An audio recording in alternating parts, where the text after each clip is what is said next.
Hello everyone, in this video we are going to generate a signal using Matlab. And if you look at the signal, x of t is and pay attention to the coefficient, is here it's 1, and we can say 1 over 1 to have a more generic coefficient, and the generic way is 1 over k, which k is 135, and these are the coefficient for the second and third term, and t is between 0 and 1. Alright, so let's see how we can do that. So in Matlab we can generate the signals in many ways, but in this video I'm going to do in 2 approaches.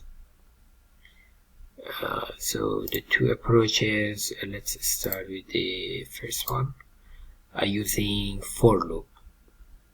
Alright, so close all, clear all in CLC, and for approach 1, and t is going to be between 0 and 0.1 by the 0.01 instance. Alright, so let's see, for the nk is going to be between 1, 2 and 5.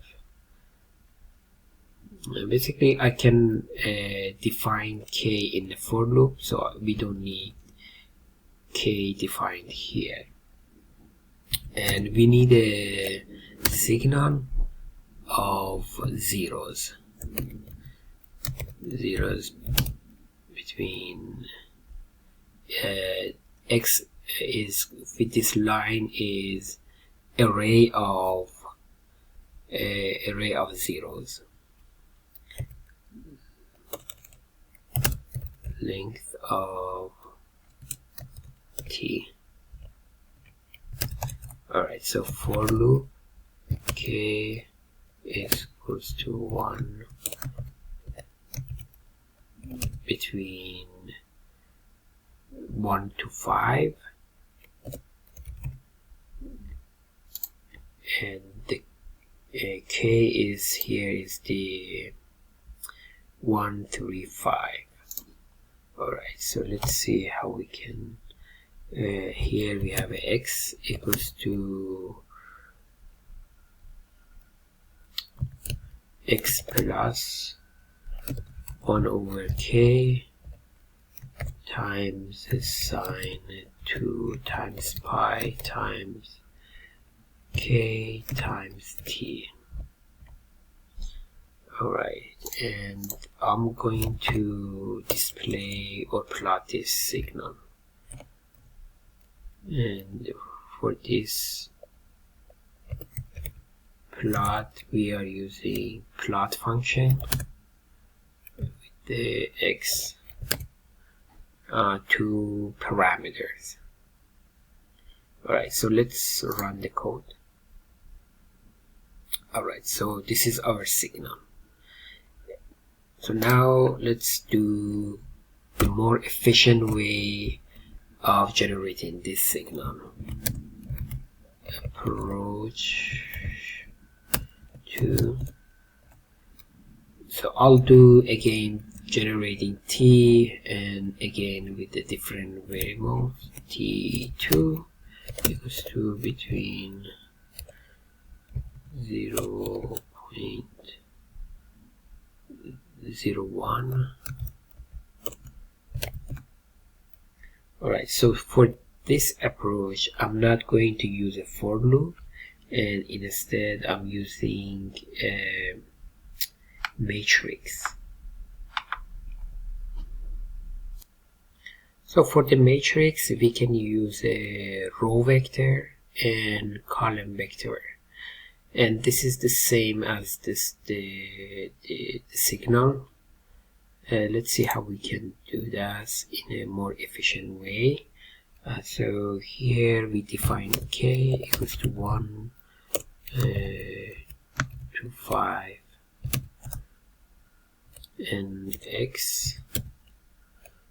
So the second x is equals to, let's see, 1 k.